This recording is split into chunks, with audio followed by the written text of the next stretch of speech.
ସରସ୍ୱତୀଙ୍କ ପୂଜା ଉତ୍ସବ ମହାସମାରୋହରେ ପାଳିତ ହୋଇଛି। ବସ୍ତାରେ ସରସ୍ୱତୀଙ୍କ ପୂଜା ମହୋତ୍ସବ ପାଇଁ ପୁରପଲ୍ଲୀଠାରୁ ଆରମ୍ଭ କରି ସହରାଞ୍ଚଳ ପର୍ଯ୍ୟନ୍ତ ମୁଖରିତ ହୋଇ ଉଠିଛି ଆନନ୍ଦ ଉଲ୍ଲାସରେ। ବିଭିନ୍ନ ଶିକ୍ଷାନୁଷ୍ଠାନ, ବ୍ୟବସାୟିକ ଅନୁଷ୍ଠାନ, ସାମାଜିକ ଓ ସାଂସ୍କୃତିକ ଅନୁଷ୍ଠାନ ଘରୋଇ ପୂଜା ମହାସମାରୋହରେ ପାଳିତ ହୋଇଛି। ଛାତ୍ରଛାତ୍ରୀମାନେ ଏକ ବିଶାଳ ରାଲି ବାହାର କରି ଢାକ ବାଜା ତାଳେ ତଳେ ନୃତ୍ୟ କରି ପୋଖରୀ ଘାଟକୁ ପହଞ୍ଚିଥିଲେ।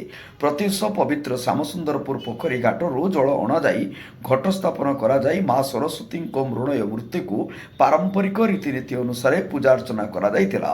ବିଶେଷ କରି ବସ୍ତା ସମେତ ଅମରଦା ରୋଡ ଅଞ୍ଚଳରେ ସାମାଜିକ ଓ ସାଂସ୍କୃତିକ ଅନୁଷ୍ଠାନମାନଙ୍କ ପକ୍ଷରୁ ବଡ଼ ବଡ଼ ତୋରଣ କରାଯିବା ସହ ରଙ୍ଗ ବେରଙ୍ଗ ଆଲୋକରେ ଅମରଦା ରୋଡଟି ଝଲସି ଉଠୁଛି। ବିଭିନ୍ନ ପେଣ୍ଡାଲମାନଙ୍କର ଶ୍ରଦ୍ଧାଳୁମାନଙ୍କର ପ୍ରବଳ ଭିଡ଼ ରହିଥିବାରୁ ପୋଲିସ ପକ୍ଷରୁ ବ୍ୟାପକ ସୁରକ୍ଷା ବ୍ୟବସ୍ଥା କରାଯାଇଛି। ପୂର୍ବ ଅପେକ୍ଷା ଏଥିରେ ଅମରଦା ରୋଡର ପେଣ୍ଡାଲ ସଂଖ୍ୟା ବୃଦ୍ଧି ପାଇଥିବା ପରିଲକ୍ଷିତ ହୋଇଛି। ତେବେ ଅମରଦା ରୋଡର ସିଦ୍ଧେଶ୍ୱର ମହାବିଦ୍ୟାଳୟ, ଉଚ୍ଚ ବିଦ୍ୟାଳୟ, Kalam coaching centre, Amarda road ସାର୍ବଜନୀନ ପୂଜା, divine angel resident tutorial, Kalinga Bikash coaching centre, rising boys କ୍ଲବର ବିଭିନ୍ନ ପେଣ୍ଡାଲଗୁଡ଼ିକର ମେଢ଼ ଓ ମଣ୍ଡପ ଲୋକଙ୍କ ମନକୁ ବେଶ୍ ଛୁଇଁଥିଲା।